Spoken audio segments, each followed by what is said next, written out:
Viewers, welcome to our show. నేను మీ శ్వేత. ప్రస్తుతం మనతో పాటు స్టూడియోలో ఉన్నారు modern mind philosopher music Vasu గారు. నమస్తే సార్. నమస్తే సార్, ఈ coming to law of attraction plus మీరు యాడ్ చేస్తున్న ఈ మోడర్న్ మైండ్ ఫిలాసఫీలో మీరు చెప్పిన ప్రాసెస్ ఫాలో అయితే నిజంగా సక్సెస్ అనేది కనిపిస్తుందా? అంటే ఎలాంటి ఫార్ములా కానీ ఎలాంటి ఎఫర్మేషన్స్ కానీ వాళ్ళు యూజ్ చేయాల్సి వస్తుంది దాంట్లో? అంటే బేసిక్గా చెప్పాలంటే అండి 100కి 1000% నేను చెప్పే ఫిలాసఫీ ఖచ్చితంగా పనిచేస్తుంది. ఓకే. ఎందుకంటే లైఫ్ని 360 డిగ్రీస్లో రీసెర్చ్ చేసి అనుభవంతో నేను చెప్తున్నాను. నేను దాదాపు ఎన్నో బుక్స్ చదివాను, ఎన్నో ఇంటర్నేషనల్ టెడెక్స్ ఇలాంటివన్నీ నేర్చుకుంటూ ఉంటాను. చాలా లైఫ్ని ప్రాక్టికల్గా నేను బిజినెస్లో ఉన్న ఈ యొక్క క్లాసులు చెప్తా, మ్యూజిక్ ఇండస్ట్రీలో ఉన్న ఈ అన్నిటిని కలిపి అనుభవంతో చెప్తున్నాను. అయితే మనం సాధారణంగా ఏం చెప్తారు, కష్టపడితే కానీ లైఫ్లో సక్సెస్ అవ్వలేమంటారు. బాగా అబ్జర్వ్ చేయండి. మనం ఒక ఇల్లు కన్స్ట్రక్షన్ చేసేటప్పుడు చాలా మంది కూలీలు కష్టపడుతుంటారు. మరి వాళ్ళు సక్సెస్ ఎందుకు అవ్వట్లేదు? అవును. కొంతమంది రిక్షాలు ఆగుతూ ఉంటారు, కొంతమంది ఆటో డ్రైవర్స్, కొంతమంది క్యాటరింగ్స్ లో ఉదయం నుంచి రాత్రి వరకు కష్టపడుతూ హోటల్స్ లో కష్టపడు, మరి వాళ్ళు ఎందుకు సక్సెస్ అవ్వట్లేదు? కష్టపడితే అయినప్పుడు. అయితే కొంతమంది అలాగని సోమర్తనంగా ఉండమని చెప్పట్లేదు, మనిషి కష్టపడాలి. వాళ్ళు సక్సెస్ అవ్వట్లేదు, they are not using law of attraction. Yes, ఇందాక మీరు చెప్పినట్టు మనం రెండు కూడా 50-50 వాడు కష్టం అని నమ్ముతున్నాడు తప్ప లా ఆఫ్ అట్రాక్షన్ అసలు కోరికలు రిలీజ్ చేయట్లేదు. అయితే మరి లా ఆఫ్ అట్రాక్షన్ రిలీజ్ చేసే వాళ్ళందరూ సక్సెస్ అవుతున్నారంటే వాళ్ళు ఫెయిల్ అవుతున్నారు. నేను చాలా మందిని చూశాను అలాగా. అప్పుడు నాకు అర్థమైంది ఏంటంటే, రీసెర్చ్ లో నేను ప్రతి నిమిషం ప్రతి రోజు మైండ్ పవర్ మీద రీసెర్చ్ చేస్తూ ఉంటాను. అసలు మైండ్ని ఇంకెలాగా, మైండ్ అంటే నాకు చాలా ఇష్టం అండి. సో మన మైండ్ పవర్ ద్వారా ఇంకెలా సాధించవచ్చు అంటే, నాకు అర్థమైంది ఏంటంటే 100% ప్రయత్నం కష్టపడాలి, 50% కష్టపడాలి, 50% నువ్వు లా ఆఫ్ అట్రాక్షన్ ప్రాక్టీస్ చేస్తే నీకు ఇది గాడ్ లాగా హెల్ప్ చేస్తుంది. అంటే నీ కోసం లా ఆఫ్ అట్రాక్షన్ కష్టపడుతుంది. ఎందుకంటే నువ్వు ఆల్రెడీ విశ్వంలోకి కొన్ని కోరికలు రిలీజ్ చేస్తున్నావు. నాకు కార్ కావాలి, నాకు ప్రాపర్టీస్ కావాలి, నాకు మనీ కావాలి, లేకపోతే నాకు జాబ్లో ఉన్నత స్థాయికి వెళ్ళాలని ఎప్పుడైతే నువ్వు ఆలోచన పెడతావో, బాగా అబ్జర్వ్ చేయండి, నీకు అటువంటి వ్యక్తులు పరిచయం అవుతూ ఉంటారు. అవును. నువ్వు అటువంటి సర్కమ్స్టాన్సెస్ అనేది నీ లైఫ్లోకి రావడం జరుగుతుంది. కొంత వ్యక్తులు మనకి ఎందుకు పరిచయం అవుతారు తెలుసండి? ఒక నెగిటివ్ వ్యక్తులు పరిచయం అనుకోండి, నీ ఆలోచనలు నెగిటివ్గా ఉన్నాయని అర్థం. నాకు ఎవరైనా ఒక వ్యక్తి, కొత్త వ్యక్తి, పాజిటివ్ వ్యక్తి పరిచయం అనుకో, నేను ఆ రోజు అంటే ఆ 3 రోజులు, వారం రోజుల కింద నేను పాజిటివ్గా ఆలోచించిన అందుకే వ్యక్తి. ఎవడైనా ఒక దరిద్రులు లాంటి పరిచయం అయ్యి మన జీవితం అతలాకుతలం అవుతుంది. అప్పుడు ఏంటంటే నాకు ఎందుకు పరిచయం ఏంటంటే, నేనేదో నెగిటివ్గా ఆలోచించాను, వెంటనే మనం పాజిటివ్ గా మళ్ళీ విజువలైజేషన్ చేసుకుని ఇవన్నీ వచ్చామనుకోండి, వాడిని సైడ్ చేస్తుంది యూనివర్స్. ఎందుకు? వాడి ఆలోచనకి నీ ఆలోచనకి రేషియో వేరేగా ఉంటుంది కదా, మారిపోతుంది. నువ్వు ఎప్పుడైతే కింద స్థాయి ఫ్రీక్వెన్సీలో ఉన్నావు కాబట్టి వాళ్ళు పరిచయం అయ్యారు నీకు. పై స్థాయి ఆలోచించావు అనుకోండి, పై స్థాయి వాళ్ళు పరిచయం అవుతారు. It's all depends on law of attraction thought process అన్నమాట. సో అది అర్థం కాని వాళ్ళందరూ వీడు మారిపోయాడు, వీడు రేంజ్ పెరిగింది కాబట్టి వదిలేశాడు, స్టార్ట్ అవుతుంది. ఆలోచన స్థాయి మారింది. వాడు ఎక్కడో ఏదో మాలాంటి వీడియోలు చూశాడు, అరే మ్యూజిక్ వాసు గారు మోడర్న్ మైండ్ ఫిలాసఫీలో ఇటువంటి థాట్స్ చెప్పారు, ఆడికి ఎక్కడో కనెక్ట్ అయ్యింది. కనెక్ట్ అయ్యి వెంటనే ఇప్పుడు ఎక్కడో ఏదో బిహేవ్ చేశాడు, వెంటనే రిజల్ట్ రావచ్చు. అవును. మెయిన్ మోటివ్ ఏంటంటే అండి, ఎవరో ఒక దగ్గర చెట్టు దగ్గర పుట్ట దగ్గర కూర్చొని వీడియో పాడ్కాస్ట్ వింటూ వాడు డిసిషన్ మారుతుంది కదా. బాగా అబ్జర్వ్ చేయండి, లైఫ్ లో మన లైఫ్ అంతా ఆల్ అబౌట్ డెసిషన్సే కదా. నువ్వు ఇప్పుడు తీసుకునే డెసిషన్ నీ ఫ్యూచర్ ఉంటది. అసలు మైండ్ లో నాలెడ్జ్ లేదనుకోండి, డెసిషన్ ఎలా తీసుకుంటాం? అవును. మనం ఎక్కడ తీసుకుంటాం తెలిసిన, మా ఇంట్లో పేరెంట్స్ చెప్పినవి, టీచర్స్ చెప్పినవి, మన చుట్టుపక్కల ఫెయిల్ అయిపోయిన వాళ్ళు చెప్పిన డెసిషన్ తీసుకుంటాం. ఎందుకంటే మనం ఎక్కువ టైం వాళ్ళతోనే ఉంటాం కాబట్టి. అప్పుడు వాళ్ళే సక్సెస్ అయితే అప్పుడు మనం కూడా సక్సెస్ అవుతాం కదా. అవును. సో ఇక నేనేం చెప్తానంటే, you are the average of 5 people అండి. నీ మైండ్ మొత్తం కూడా నువ్వు ఏ సినిమాలు అయితే చూస్తున్నావు, ఏ ప్లేస్లు అయితే ఎక్కువ వింటున్నావు, ఎటువంటి బుక్స్ చదువుతున్నావు, ఎటువంటి విషయాలు ఎక్కువగా మాట్లాడుతున్నావు, దాన్ని బట్టి నీ మైండ్ తయారవుతుంది. అంతేగాని పైన బ్రహ్మ చిత్రగుప్తుడు రాయడండి. ఎన్ఎల్పి సూత్రం ఏం చెప్తుందంటే, నీ యొక్క లైఫ్ నువ్వే రాసుకోవచ్చు. టాప్ మోస్ట్ మోటివేషనల్ స్పీకర్ కూడా ఏం చెప్తారంటే, నువ్వు ఎంత కిందకి వెళ్ళిపోయినా సరే, ఎంత అప్పుల్లోకి వెళ్ళి, ఎంత ఈఎంఐలోకి వెళ్ళిపోయినా సరే, ఎంత కష్టాల్లోకి వెళ్ళిపోయినా సరే, మళ్ళీ నీ లైఫ్ ని బౌన్స్ బ్యాక్ అవ్వచ్చు, నీ లైఫ్ ని రీస్టార్ట్ చేయొచ్చు, రీఫోకస్ చేయొచ్చు అని ఒక థాట్ ఉండాలి. నేనేంటంటే ఇట్స్ నాట్ ఎండ్ అండి, ఇట్స్ ఎ బెండ్ అనమాట. నీ లైఫ్ కి ఎండ్ కాదు అది, ఇట్స్ ఎ బెండ్ అనుకోలేదు. ఎప్పుడైతే ఇది జస్ట్ ఒక టర్నింగ్ అవడానికి వచ్చింది. కష్టాలు ఎప్పుడు నిన్ను పరీక్షించడానికి వస్తాయి తప్ప నిన్ను కింద పడేయడానికి రావు.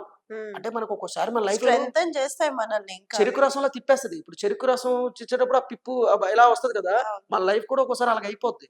చెరుకు రసం ఎలాగైతే ఉంటుందో అలా పిప్పులాగా. అప్పుడు మనకి ఎవరో సపోర్ట్ చేయరేమో అనుకుంటాం. అప్పుడు నీకు నువ్వే సపోర్ట్ చేసుకోవాలి. నీకు నువ్వే మైండ్ స్ట్రాంగ్ గా పెట్టుకోవాలి. నీకు నువ్వే ఒక చెక్కు చెదరని ఆత్మవిశ్వాసంలాగా పవర్ఫుల్ గా ఉండాలన్నమాట. అవును. అలా ఉండాలంటే ఇటువంటి పాడ్కాస్ట్లు వింటే నీ మైండ్ స్ట్రాంగ్ గా ఒక సూపర్ హ్యూమన్ లా తయారవుతావు నువ్వు.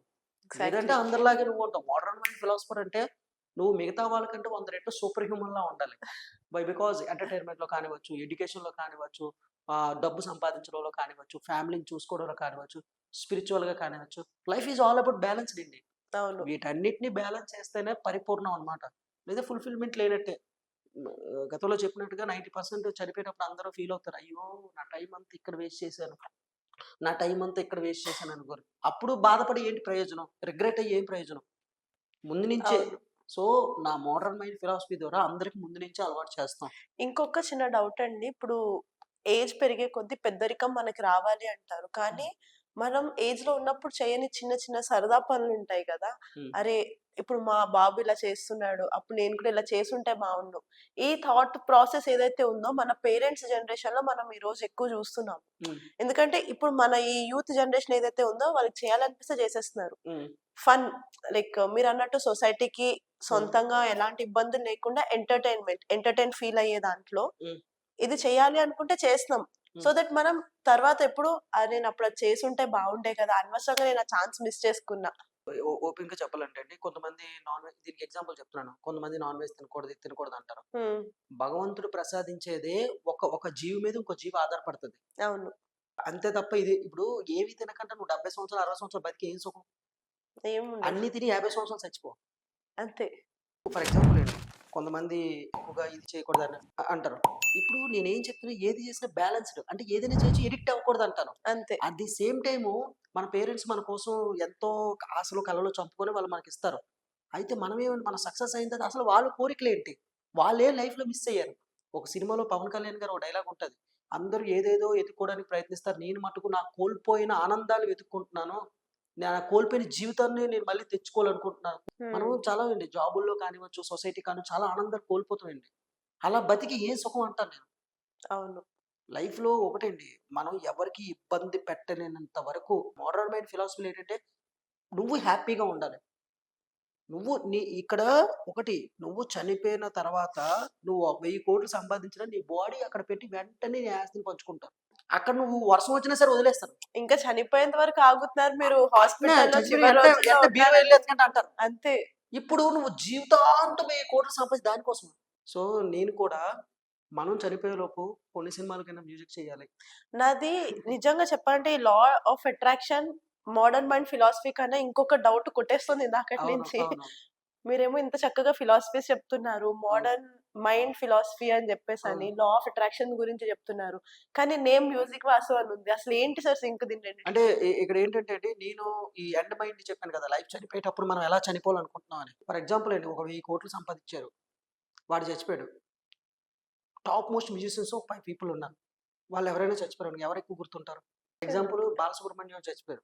హ్మ్. ఎంతో మందికి ఆనందాన్ని ఇచ్చారు. అవును. అయితే నేను నా లైఫ్‌లో ఫస్ట్ నేను ఒక 6 ఇయర్స్ బ్యాక్ మ్యూజిక్ నేర్చుకున్నాను.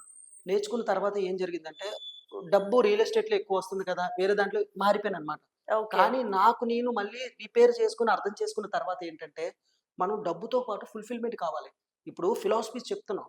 కానీ ప్రజలకు ఎంటర్‌టైన్‌మెంట్ కూడా ఇవ్వాలి కదా! అవును. ఇప్పుడు బాగా చెప్పండి, మోటివేషనల్ వీడియోస్ ఎక్కువెళ్తాయా? ఎంటర్‌టైన్‌మెంట్ వీడియోస్ ఎక్కువెళ్తాయా? ఎంటర్‌టైన్‌మెంటే వెళ్తాయి. ఇప్పుడు యూట్యూబ్‌లో చూస్తుంటాం. హాయ్ అండి. నా పేరు ఇదే అండి. నేనిక్కడ గోవా వచ్చానండి అని ఆ! చెప్తుంటారు కదా! పేర్లు చెప్పకూడదు. సో, ప్రజలకు ఎంటర్‌టైన్‌మెంట్ అంటే ఇష్టం. అవును. సో, మనం ఎంటర్‌టైన్‌మెంట్‌గా దగ్గరైతే ప్రజలు మనసులో పెట్టుకుంటారు. భక్తి పాటలు పాడిన వాళ్ళు ఎక్కువ గుర్తుంటారా? సినిమా పాటలు పాడినోళ్ళు ఎక్కువ సినిమా గుర్తుంటారా? పాటలు పాడిన వాళ్ళే సో, గుర్తుంటారు. ప్రజలకి ఎడ్యుకేషన్‌తో పాటు ఎంటర్‌టైన్‌మెంట్ కూడా ఇవ్వాలి. పైగా ఎంటర్‌టైన్‌మెంట్ ఇప్పుడు ఒక మ్యూజిక్ కాన్సర్ట్ జరుగుతునేటప్పుడు ఒక 1000 మంది వచ్చి ఇలా చూస్తుంటారండి. మనం స్టేజ్ మీద ఉంటాం. ఎంత బావుంటది. ప్రపంచంలో ఇద్దరే ఇద్దరు ఉంటారండి. ఒకరు వాచర్స్, 2 పెర్ఫార్మర్స్. నువ్వు హ్మ్. వాచర్‌గా ఉండాలనుకుంటున్నావా? పెర్ఫార్మర్‌గా ఉండాలనుకుంటున్నావా? నీ దగ్గర ఒక 10,000 కోట్లుంది. కానీ ఒక ఆర్టిస్ట్ పెర్ఫార్మ్ చేస్తే చూస్తున్నావు. ఎవరు గొప్ప? పెర్ఫార్మ్ చేసేవాడే గొప్ప. అవును. You are the performer. Player అవ్వాలి మనం. ప్లేయర్ అవ్వాలంటే నాకిష్టమైందేంటంటే, నేను ఎప్పుడైతే మళ్ళీ మ్యూజిక్ పట్టుకున్నాననమాట. పట్టుకొని ఇప్పటి నుంచి మళ్ళీ మ్యూజిక్ చేయాలి.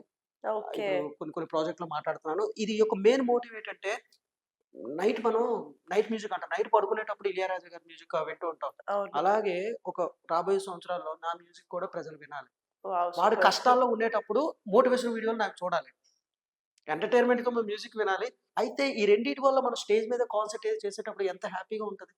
అయితే నేను కూడా ప్రజలకిచ్చే ఫిలాసఫీ ఏంటంటే మీ పిల్లలకి గాని, లేదంటే మీరు గాని ఇట్స్ నాట్ అంటే ఏజ్ అయిపోయిందని కాదండి. It's not too late.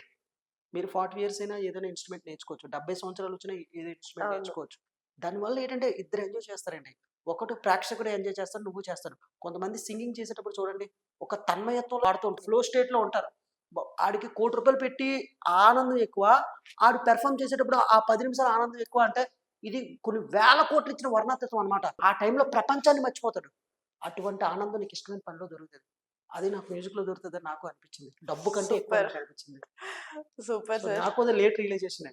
నేను కూడా డబ్బు కోసం నో. పరిగెట్టాను. It's never late. మనకి రియలైజేషన్ అనేది నెవర్ లేట్ అండి. వి కెన్ డూ ఇందాక మీరు చెప్పినట్టు age doesn't matter. It doesn't a matter అండి. ఏజ్‌లో అయినా సరే మనం వయసనేది స్టార్ట్ చేయొచ్చు. శరీరానికండి. మనసుకి కాదండి. వయసు కేవలం శరీరానికే. ఎగ్జాక్ట్‌లీ. ఇప్పుడు 20 ఇయర్స్‌కి కెరీర్ స్టార్ట్ చేసి 30 ఇయర్స్‌కి సెటిల్ అయిన వాళ్ళున్నారు. అవును. 28, 29లో స్టార్ట్ చేసి 30 ఇయర్స్‌కి సెటిల్ అయిన వాళ్ళు హ్మ్. ఉన్నారు. 20 ఇయర్స్‌కి సెటిల్ అయిపోతాడు. 25కి. అవును. కానీ ఆడు రోజు ఆఫీస్‌కెళ్తాడు గదా! ఆడికి ఇష్టం లేని పని చేస్తాడు. అవును. రోజు చస్తూ బతుకుతాడు. ఎగ్జాక్ట్‌లీ. 35 ఇయర్స్ వచ్చిన తర్వాత వాడు మళ్ళీ ఫీల్డ్ మార్చి ఇష్టమైన పనిలోకెళ్తాడు. ఎవడు హ్యాపీగా ఉన్నట్టు? ఈ ప్రపంచంలో ఈ హ్యాపీనెస్ కన్నా ఏది ఇంపార్టెంట్ కాదండి. నా మోడర్న్ మైండ్ ఫిలాసఫీలో ఏం చెప్తానంటే హ్యాపీనెస్ ఈస్ ద చాయిస్. నీకు నచ్చలేదా ఆ పని వదిలేయ్. అంత పట్టి చేయాల్సిన అంత అవసరం లేదు. లేదంటే రోజు తిట్టుకొని ఆ పని చేయడం వల్ల బీపీ, షుగర్‌లు వచ్చేసి 50 సంవత్సరాలకి నువ్వు చస్తావు.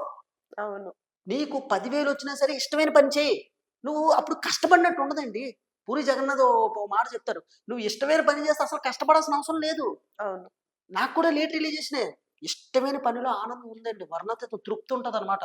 అప్పుడు నువ్వేంటి నైట్ 1:00 అయినా, 2:00 అయినా నీకు ఆ పనంటే ఇష్టం కాబట్టి నైట్ 3 అయినా ఉంటావు. అదే ఇష్టం లేదనుకోండి 6 అయితే ఇంటికెళ్ళిపోవాలనిపిస్తది. ఎప్పుడు 6 అవుతుందని వెయిట్ చేస్తాం. ఫర్ ఎగ్జాంపుల్ అండి, నాకిష్టమైన పని చేస్తుందనుకోండి, మామూలుగా గర్ల్ ఫ్రెండ్ ఫోన్ చేసినా, ఫోన్ పెట్టి నేను పనిలో ఉన్నాను అంటే గర్ల్ ఫ్రెండ్ కంటే పనెక్కువ. హ్మ్. అదే ఇష్టం లేని పని అనుకోండి, సార్ 6 అవుతుంది సార్ బేగ వెళ్ళిపోవాలి సార్ ఇంట్లో అర్జెంట్. అది ఇష్టమైన పని అనుకోండి, ఇంకో 1 అవర్ అయినా ఉంటది సార్. ఎందుకంటే నీకు డబ్బు కంటే ఆ ఇష్టమైన పనిలో దొరికే కిక్ వేరనమాట. తృప్తి వేరు. అప్పుడు ఇష్టమైన పని నువ్వు ఎఫర్ట్ పెడుతున్నావు. అవును. రిజల్ట్ వస్తది. ఎవర్రా ఈ పని బాగా చేస్తారంటే, పలానా వ్యక్తి పేరు చెప్తారు కదా! నీకు రోడ్లు తుడిచే పని ఇచ్చారనుకోండి, నీకిష్టం అనుకోండి, ఈ ప్రపంచంలో నీకంటే ఎవడు రోడ్లు తుడకూడదు. అంటే దేవతలందరూ పైనుంచి విహరిస్తుంటే ఎవర్రా ఇంత బాగా రోడ్డు తుడిచారనుకోవాలి. అలాగా నీకిష్టమైన పనిలో అంత ఎఫర్ట్ పెడతావనమాట. ఇష్టం లేని పనిలో ఎస్కేప్ అవుతావు. అవును. అందుకే ఇండియాలో 90% ఫెయిల్ అవ్వడానికి కారణం ఏంటంటే, అమ్మగారు లాయర్ అవ్వమన్నారు సార్. నాన్నగారు డాక్టర్ అవ్వమన్నారు సార్. నాకు ఇదంటే ఇష్టం సార్ అంటే, నీ ఇష్టాలు, అభిప్రాయాలు ఆళ్ళు పట్టించుకోరు. అందుకే నేనేం చెప్తానంటే పేరెంట్స్, టీచర్ మాట వినొద్దంటాను. నిజంగా చెప్తున్నానండి. మోడర్న్ మైండ్ ఫిలాసఫీలో పేరెంట్స్, టీచర్ మాట వినొద్దు. ఎంతవరకు వినాలి? బ్యాలెన్స్‌డ్ వరకే వినాలి. నీకొక దాని మీద ప్యాషన్ ఉంటే, నీ ప్యాషన్ ఫాలో. అయితే ప్యాషన్ అంటే ఎలా ఉండాలంటే, మిగతా వాళ్ళకంటే ది బెస్ట్‌గా హ్మ్. అది ప్రూవ్ చేసుకునేటప్పుడు కాస్త కాన్‌ఫ్లిక్ట్స్ వస్తాయి. నువ్వు ఇక్కడ నించున్నావు, ఇక్కడ వరకు ఎళ్ళాలి. మధ్యలో కాన్‌ఫ్లిక్ట్స్ వస్తాయి. అవును. ఆ కాన్‌ఫ్లిక్ట్స్‌కి లొంగిపోకూడదనమాట. ఎందుకంటే కాన్‌ఫ్లిక్ట్ రాకంటే ఎవరు లేరండి. ప్రపంచంలో ఏ వ్యక్తినైనా తీసుకోండి. ప్రాబ్లమ్స్ రాకంటే ఎవ్వరు కింద కానీ వాళ్ళు పట్టుకున్నారు దాన్ని. అవును. కళ్ళు తెరిచినా, కళ్ళు మూసినా నా ప్యాషనే పరిగెడతా అన్నారు. ఈ మధ్యలో నీకు అప్పులు రావచ్చు, ప్రాబ్లమ్స్ రావచ్చు, ఏవైనా రావచ్చు. కానీ నువ్వు అనుకున్న దాని కోసం ప్రతి నిత్యం విజువలైజ్ చేస్తూ లా ఆఫ్ అట్రాక్షన్ ఫాలో అవుతూ ప్రయత్నించాలి. ఈ 2 కలిపితే modern mind philosophy. Super sir. So, చాలా చక్కగా ఫిలాసఫీ గురించి చెప్పారు సార్ అందరికి. చాలా వాల్యుబుల్ ఇన్ఫర్మేషన్ ఇచ్చారు. అండ్ అలానే మీరు back to your entertainment self లైఫ్‌కి కూడా రాబోతున్నారు. Wish you all the best sir. Wish you all success for that. Thank you Shweta గారు. మీరు కూడా చాలా హ్యాపీగా, పాజిటివ్‌గా మంచి చాలా క్యూరియస్‌గా ఉన్నారు. Thank you I'm so very much happy. Sir. ఎందుకంటే పాజిటివ్ పీపుల్ మీట్ అయ్యేటప్పుడే నాకు కూడా పాజిటివ్ థాట్స్, పాజిటివ్ వైబ్స్ వస్తాయి. I feel exactly. Like a positive vibes. Thank you so much sir. Thank you. So, చూసారు కదండీ! మీకు గనుక ఈ వీడియో నచ్చినట్లయితే లైక్, షేర్ అండ్ కామెంట్ చేసేయండి. ఇలాంటి మరిన్ని ఇంట్రెస్టింగ్ వీడియోస్ కోసం మా ఛానెల్‌ని సబ్స్క్రైబ్ చేసేయండి. Thank you sir. Thank you.